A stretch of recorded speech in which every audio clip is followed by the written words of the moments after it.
할렐루야. 오늘 예배 가운데 하나님께서 우리와 함께 하시는 줄 믿습니다. 그 하나님의 따뜻한 품 안에 안겨서 위로와 또 힘을 얻고 또 회복하는 귀한 은혜가 저와 여러분에게 있기를 주님의 이름으로 축원드립니다. 아멘 크게 해주셔서 감사합니다. 힘이 납니다.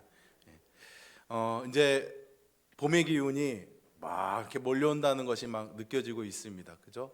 산수유 열매인가요? 그 노란색이 막 이렇게 피어오르는 것도 보이고요.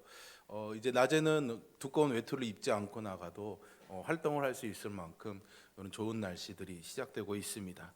이렇게 겨울이 지나가고 봄의 기운이 돌면서요, 많은 분들이 여행을 가시거나 또 계획하고 있는 분들도 있는 것 같습니다. 세상에는요, 이렇게 참 이렇게 찾아보면 볼 것도 많고 놀 것도 많고 재미있는 것도 많고 먹거리도 참 많은 것 같습니다. 잠시 일상에서 벗어나 이 낯선 곳에 가 본다는 것만으로도 우리의 마음이 콩닥콩닥 설레기도 하죠.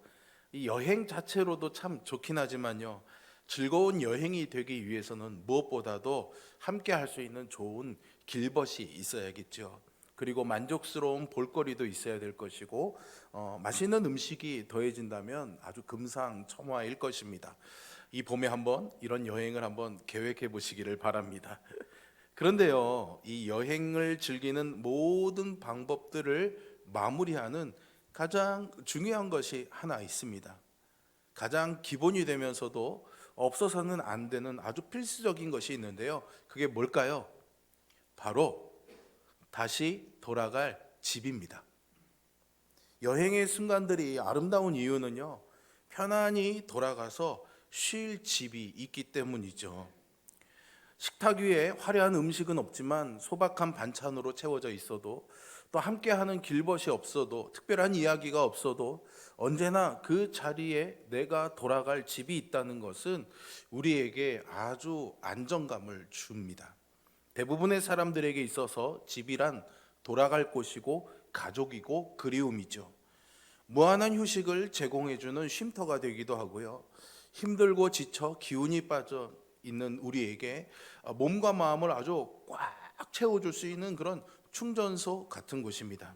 그래서인지요, 아무리 좋은 곳을 여행하고 다닌다고 해도요, 결국 여러분들 집에 돌아올 때 어떤 말 하십니까? 아유, 그래도 맞아요. 집이 제일 편합니다. 신기하죠? 집이 휴식이 되고 안정이 되고 즐거움이 됩니다. 그러니 돌아갈 집이 있다는 것, 이것은 얼마나 행복한 일이겠습니까? 이 땅을 살아가는 동안 우리는요, 우리 인생도요, 이렇게 여행처럼 살아가는 것이 아닐까 싶습니다. 때로는 크게 다치기도 하고요, 차편을 놓치기도 하고요, 여비를 전부 다 잃어버릴 때도 있습니다. 영원히 함께 할 것이라고 약속했던 길벗도 먼저 떠나가기도 하죠. 여행을 잠깐 멈출 수도 있습니다. 그러나 우리를 다시 이 여행의 길 위에 힘있게 설 수 있게 해주는 힘의 이유는요, 우리가 다시 돌아갈 집이 있기 때문이겠죠. 집은요, 우리가 있어야 할 곳입니다. 일상생활은 밖에 나가서 하더라도요, 쉼과 안식은 언제나 이 집에 와서 얻죠. 그리고 긴 인생의 여정 속에서 돌고 돌아서 우리가 결국 이루어야 되는 영혼의 집은 바로 하나님 아버지가 계신 집입니다. 한번 묻고 싶습니다. 여러분은 돌아갈 집이 있습니까? 연봉에 있는 집, 희망리에 있는 집 말고요, 여러분들이 영원히 돌아갈 집을 묻고 있습니다. 오늘은요, 이 질문이 이끄는 곳으로 우리가 함께 말씀을 따라 가보려고 합니다. 아담과 하와가요, 하나님과의 첫사랑을 잃어버린 후에 사실 우리 인간은요, 집을 잃고 나그네로서의 신분을 가지고 이 세상을 살아가고 있습니다. 그러나 예수 그리스도께서 십자가에 달려 죽으심으로 인해서 우리는 죄의 노임을 받고 하나님의 자녀가 되었죠. 그럼에도 불구하고 우리는 영원한 집인 본향을 향해서 아직도 발걸음을 내딛지 못한 채 집을 향하고 있는 이 길을 잃어버리거나 아니면 자기 나름대로의 방향을 정해서 그렇게 가다가 헤매고 있는 거죠. 마치 집을 잃은 오늘 본문의 둘째 아들처럼 말입니다. 돌아갈 집을 잃어버린 채로 머물러야 할 그곳에 머물며 쉼을 얻을 수가 없다면 우리에게는 참된 평화, 안식, 고요, 평안, 깨어있음은 오지 않을 것입니다. 너무나 당연한 이야기처럼 들릴지 모르겠지만요, 우리가 외롭고 불행하고 또 지치고 생기를 잃은 것은 모두가 다 이 집에 머물며 충분히 쉬지 못하기 때문이죠.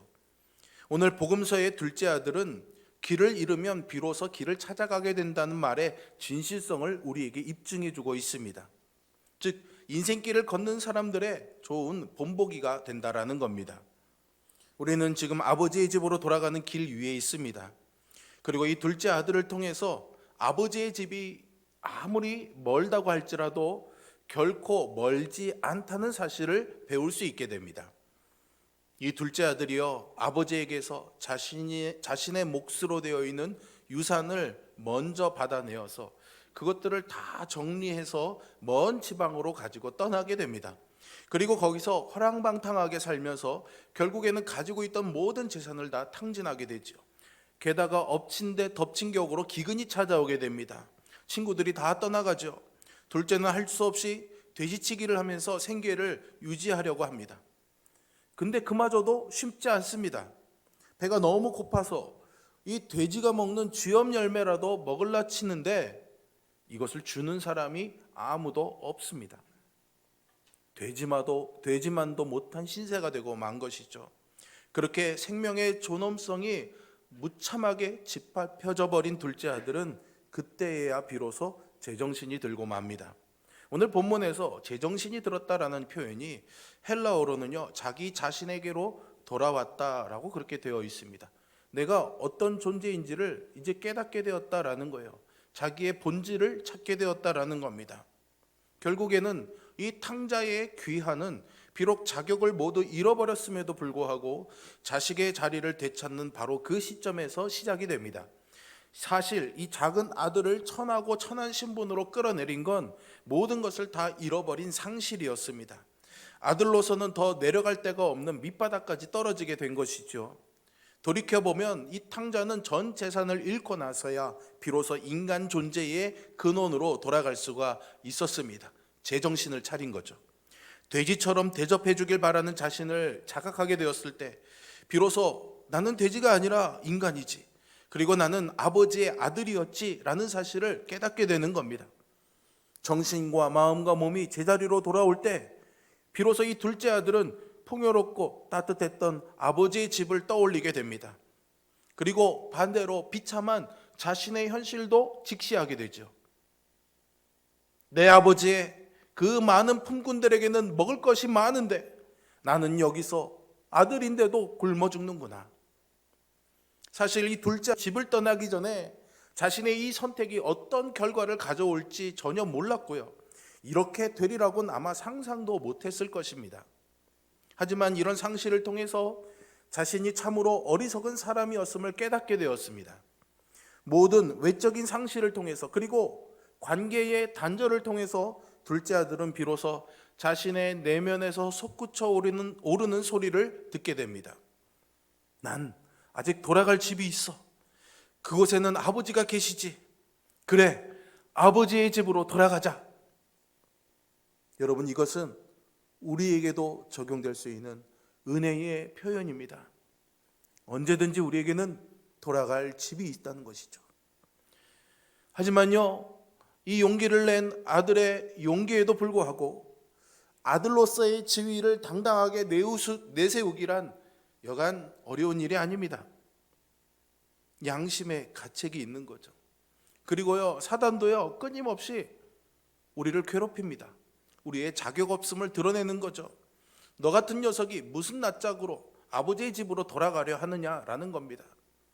천하에 쓸모없는 인간이니 어떻게든 뼈를 깎는 노력으로 성공하지 않으면은 아버지에게 인정받을 수 있겠어? 우리를 고발하고 양심의 소리를 듣게 하는 거죠. 그런데 말입니다, 아버지께서는 우리를 사랑하는 아들아라고 불러주시죠. 그 사랑하는 아들아라는 이 음성은, 사랑하는 딸아 불러주시는 이 음성은 사실은요, 우리의 그 자격 없음을 덮기 위해서 성공이나 갈채나 어떤 성취가 있어야 되는 것이 아닌, 그런 것과 상관없이 우리를 늘 사랑해 주신다라고 깨워주시는 그런 사랑의 음성입니다.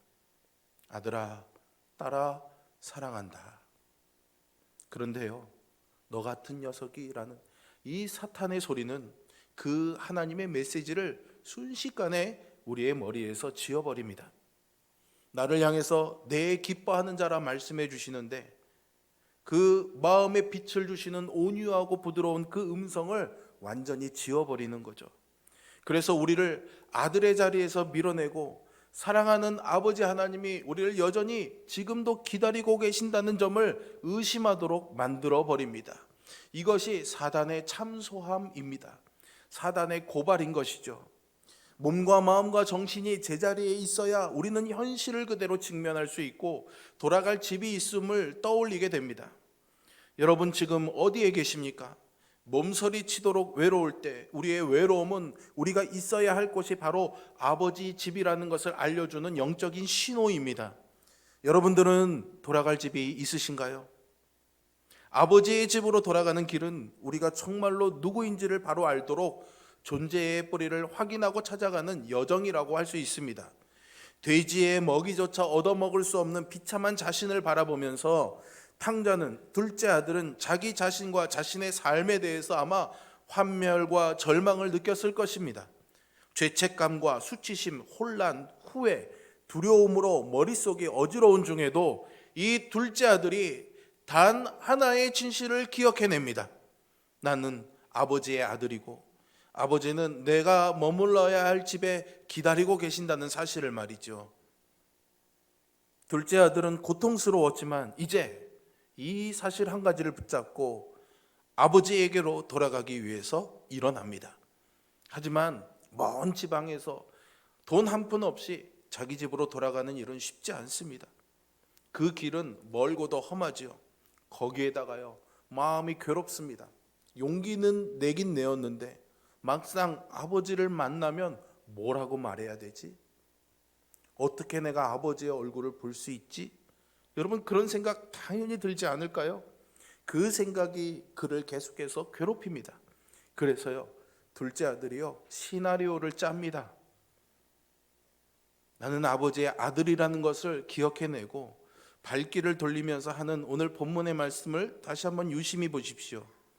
내가 일어나 아버지에게로 돌아가서 아버지, 내가 하늘 아버지께 죄를 지었습니다. 나는 더 이상 아버지의 아들이라고 불릴 자격이 없으니 나를 품꾼으로 삼아 주십시오라고 말해야겠다. 자기 나름대로 그래도 아버지가 나를 받아주실 거라고 할 수 있는 조건을 먼저 만들어 놓는 거죠. 나는 아들로서의 자격이 없으니 그냥 품꾼으로라도 받아주십시오라는 겁니다. 여러분 이 본문을 읽어나가면서 여러분들은 어떤 감정, 어떤 느낌이 드십니까? 저는요, 이 말씀을 묵상하면서 마치 저도 이런 태도로 하나님 앞에 나갈 때가 많다는 것을 깨닫게 되었습니다. 내 잘못과 실패를 인정하고 받아들이는 이 어려움보다 더 힘들고 어려운 것은 아버지에 대한 죄책감과 죄송함으로 말미암은 이런 내적인 혼란과 갈등일지도 모릅니다. 많은 분들을 신방하다 보면요, 그분들의 입에서 그저 하나님 앞에 죄송할 뿐이죠, 이런 말씀을 참 많이 듣습니다. 우리는 하나님 앞에 늘 이 자격 없음으로 괴로워합니다. 그러다 보니까 어떻게든 어쩔 수 없잖아요. 하나님 이렇게라도 했으니까 요만큼이라도 보고 나를 받아주세요 라는 변명과 동정심을 불러일으키려고 노력합니다. 그래서 어떻게 물어보실지 예상되는 질문에 답변을 준비해 가면서 그렇게 쉽사리 입 밖에 낼 수 없는 이야기를 준비해 나가는데요, 우리가 그런 것들을 자꾸만 머릿속에 생각해내고 준비하는 이유는 과연 무엇일까요? 이유는요, 간단합니다. 하나님의 자녀라는 정체성은 확인했지만, 그래 나는 아버지의 아들이야 라는 것은 이제 생각해냈지만 아직도 주님이 뭔가 우리에게 설명을 요구하신다라고 생각하기 때문입니다. 왜 그랬어? 이유 좀 말해봐. 꼭 그렇게만 해야 됐겠니? 내가 너를 받아줘야 되는 이유가 뭐니? 라는 것을 물어보신다고 생각하는 거죠. 하나님은 우리에게 조건 없는 거룩한 사랑을 주시는 아버지이신데 자꾸만 우리는 어떤 조건적인 애정, 뭔가를 해야만 받아주시고 사랑해 주시고 용납해 주신다는 그런 조건적인 사랑으로 생각하고 우리가 반드시 돌아가 안식을 누려야 될 그 집을 과연 내가 들어갈 수 있을까? 의심쩍은 장소로 여기게 되는 겁니다. 고향을 향해 걸어가면서도 집에 도착했을 때 정말 환영받을 수 있을지 의심스러워하는 거죠. 나의 영적인 여정, 다시 말해서 집으로 가는 이 멀고도 고단한 나그네 길을 살펴보면 과거에 대한 죄책감과 미래에 대한 걱정이 가득합니다. 무수한 실수를 저질렀으며 아들의 자격이 없다는 것을 알지만요, 사실은요, 로마서의 말씀처럼 죄가 많은 곳에 뭐가 많습니까? 은혜가 더욱 넘치지 않습니까? 그런데 이것을 신뢰하지 못하는 겁니다. 아직도 자신을 무가치한 존재라는 생각을 가지고 있어서 아들보다 훨씬 더 아래쪽인 품꾼의 자리, 종의 자리에 자기 자리를 잡습니다. 아버지의 절대적인 용서를 스스로 못 받아들이고 있는 거죠. 여러분, 하나님이 과연 그런 분이십니까? 하나님은 그런 분이 아니십니다. 우리 아버지이신 하나님은요, 조건이 없으신 분입니다. 그래서 모든 것을 다 받아주시죠. 심지어는 우리의 죄까지도 말입니다. 그래서 당신의 아들을 우리에게 내어주셔서 십자가에 죽게 하셨잖아요. 그러니 우리가 무엇을 잘하기 때문에 아버지의 사랑을 받는 것이 아니라 있는 그대로 사랑받고 있다는 것을 깨달을 수만 있다면 우리는 좀 더 용기 내어 아버지의 품으로 달려갈 수가 있습니다. 아니 여러분, 그것을 믿으시고 용기 내어 아버지의 품으로 주저 말고 달려가는 그 믿음의 출발을 하시기를 주님의 이름으로 축원드립니다. 아마도 여러분, 이것이 예수님이 이 둘째 아들의 이야기를 통해서 우리에게 들려주고 싶었던 기쁜 소식이 아니었을까요?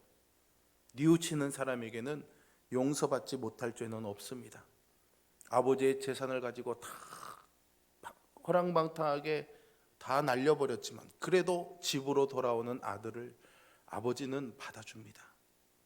집으로 돌아온 이 둘째 아들을 맞이하는 아버지의 모습에서 우리는 이것을 확인할 수가 있습니다. 아주 먼 거리에 있는 이 둘째를 발견하고는 아버지는 바로 달려갑니다. 우리말 성경에는 아버지가 저를 보고 측은히 여겼다라고 되어 있습니다. 측은히 여겼다. 여러분, 이 말의 뉘앙스가 어떻게 느껴지십니까? 아이고야, 너 이렇게 고생했구나 라는 이런 정도로 느껴지지 않으십니까? 저는 사실 그렇게 느껴지는데요, 이 말의 원래의 의미를 잘 찾아보니까는요, 애가 끊어진다는 말 아시죠 여러분? 애가 탄다는 말. 그게 무슨 말입니까? 애라는 말이 우리 속에 있는 창자를 말하는 거잖아요. 창자가 끊어지듯 그렇게 고통스럽고 아프다는 뜻입니다. 측은히 여기는 그 마음은요, 내 창자가 끊어지듯이 아플 때 느껴지는 심정을 말하는 겁니다.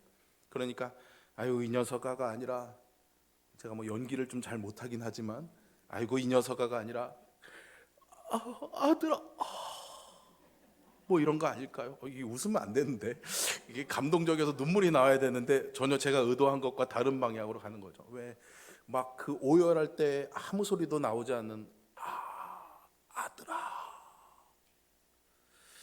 여러분, 그 하나님의 마음이 느껴졌으면 좋겠습니다. 저의 부족한 연기력에 가려지지 않았으면 좋겠습니다. 그런데 여러분, 이 측은히 여기다라는 말이요, 신약 성경에 여러 군데 또 사용되고 있습니다. 어디 사용되는지 아세요? 예수님께 사람들이요, 병 고침 받고 싶어서 찾아올 때, 말씀을 듣고 싶어서 사람들이 찾아올 때 예수님이 그들을 바라보시면서 느끼는 그 심정을 기록하면서 이 측은히 여기셨다라는 말을 똑같이 쓰고 있습니다. 애가 끊어지는 마음으로 자기에게 찾아오는 사람들을 주님이 보셨던 거죠. 그 주님이 오늘 이 예배하는 여러분들, 주님을 찾기자 날마다 무릎 꿇는 여러분들을 그 애가 끊는 마음으로 지켜봐 주십니다. 이것이 여러분들에게 위로와 힘이 되었으면 좋겠습니다. 거짓골이 되어서 돌아온 이 아들을 보면서 아버지는요, 창자가 끊어지는 심정으로 달려가 그의 목을 끌어안고 입을 맞추었습니다. 하늘과 아버지께 죄를 지어 더 이상 아버지의 아들이라 불릴 자격이 없다는 이 아들에게 아버지는 종을 시켜서 가장 좋은 옷을 입히고요, 손에 반지를 끼우고요, 발에 신을 신기라고 명합니다. 무슨 말입니까? 너는 내 아들이다라는 겁니다. 아들의 신분을 확인시켜 주는 겁니다. 그리고 살진 송아지를 잡아 잔치를 벌입니다. 아버지를 떠나서 지냈던 곳에 이 둘째 아들은요, 자기가 가진 소유물로 자신의 가치를 평가받았습니다. 부가 있으니까 사람들이 몰려 들어오고 박수 쳐주고 사람들이 환호해 주었습니다. 그러나 모든 것을 잃어버렸을 때 사람들은 그를 떠났죠. 그의 가치는 되지만도 못한 가치가 되고 말았습니다. 하지만 아버지의 품으로 돌아온 그는 자신이 어떤 행위를 하고 무엇을 소유했기 때문이 아니라 그저 있어야 할 자리에 있으므로, 아버지의 품 안에 있으므로 사랑받는 자녀로 대접을 받게 된 겁니다. 여기서 우리는 놀라운 비밀을 하나 찾을 수 있죠. 우리를 우리 되게 하는 것은 우리의 행위와 우리의 업적과 노력이 아니라 바로 하나님 아버지의 사랑이라는 사실을 말입니다. 그분의 사랑에 안기면 우리는 그분의 자녀입니다. 용서를 위한 아무런 조건이나 단서도 없습니다. 아들에게는 아버지의 관계를 스스로 부정했기에 아들의 자격이 없다 말했지만 아버지의 시선에서 아들은 여전히 아들이었던 것이죠. 우리는 있는 그대로의 모습으로 하나님 아버지의 사랑스러운 아들이며 딸입니다. 여러분, 세상에 살면서 우리의 이 참된 정체성을 기억하며 산다는 것이 쉽지 않습니다. 우리는 너무나 쉽게 무의식적으로 세상의 냉혹한 시선과 잣대를 가져와서 우리 스스로를 평가절하하기 때문에 아버지의 집으로 돌아가서 우리가 누구인지를 끊임없이 확인하는 것이 필요합니다. 그래서 우리가 예배하는 것입니다. 하나님의 은혜의 자리에 아버지의 집에 나와서 내가 너를 사랑한다, 너는 나의 아들이다, 딸이다, 이런 사실을 확인받고 다시 우리의 세상으로 나아가는 겁니다. 여러분, 지금 어디에 계십니까? 주님으로부터 떨어져 하나님의 사랑을 인식하지 못하고 마치 내 마음에 사랑이 없는 것처럼 살고 계시는 것은 아닌가요? 여러분, 돌아갈 집이 있으신가요? 마지막으로 한 가지를 더 말씀드리고 싶습니다. 오늘 우리가 읽지는 않았지만 우리가 읽은 본문 뒤에는 이 비유의 마지막 첫째 아들의 이야기가 나옵니다. 천성적으로 성실하고 순종적인 첫째는 둘째가 집을 떠나 허랑방탕한 삶을 살 때에도 집을 떠나지 아니하고 나이든 아버지를 대신해 재산을 관리하고 집 안팎을 살펴보았습니다. 그러나 이 첫째의 성실함의 이면에는 아버지께 인정받고 싶은 욕구와 돌출 행동을 하고 싶은 욕구도 있었음을 우리는 보게 됩니다. 여러분, 29절과 30절의 말씀을 한번 보세요. 나는 이렇게 여러 해를 두고 아버지를 섬기고 있고 아버지의 명령을 한 번도 어긴 일이 없습니다.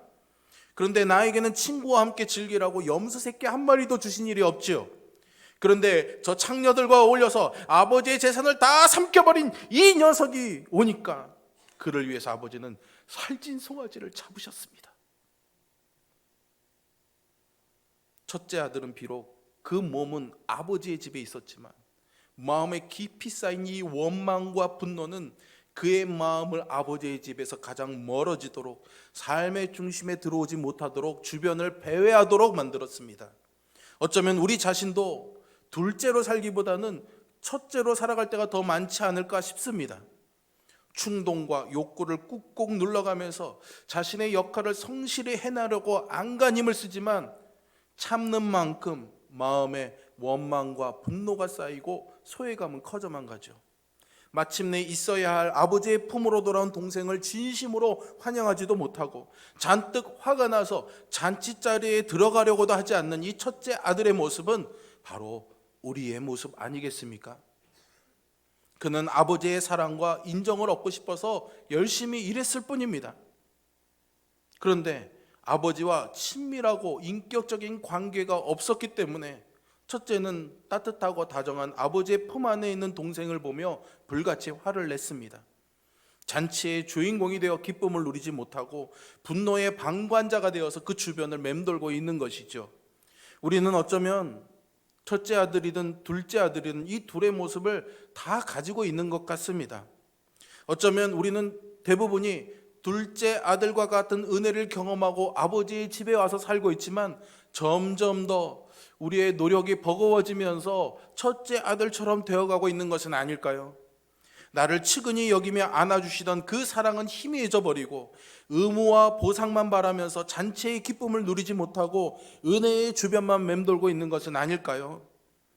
여러분, 역설적이지만 아버지의 한없고 자애로운 이 따뜻한 사랑을 삶의 가장 처절하고 비참한 바닥에서 만나게 됩니다. 우리의 몸, 정신, 마음이 제자리로 돌아와 내가 바로 잃어버린 아들 탕자였음을 깨닫고 몸을 일으켜 돌이키는 순간 아버지의 다정하고 부드러운 사랑이 우리를 감쌀 것입니다. 하나님의 사랑과 자비에 오롯이 머무는 것이 현실적으로 어렵다는 것을 저도 잘 압니다. 산적하게 쌓인 처리해야 될 일들과 풀리지 않는 문제들, 늘 이것 때문에 우리의 마음은 분주하고 무겁고 힘듭니다.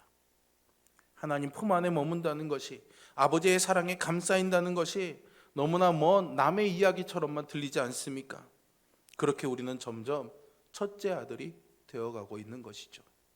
집을 나간 아들이 아니라 집 안에 있으면서도 그 아버지의 사랑을, 그 아버지의 품어주시는 그 마음을 누리지 못한 채 외로워하고 원망하고 고통스러워하는 겁니다. 그럼에도 불구하고 저는 오늘 여러분들께 이렇게 말씀드리고 싶습니다. 우리가 살면서 경험한 좌절, 편견, 절망을 벗어나는 길은 오직 아버지의 사랑밖에 없습니다.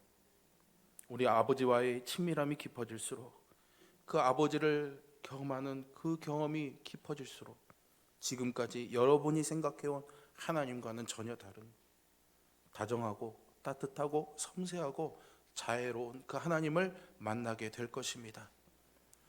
안타깝게도 우리는요, 탕진하고 다 잃어버려 쥐엄나무 열매조차 먹을 수 없는 빈곤한 영혼이 되었을 때에나 하나님께 돌아갈 때가 많습니다.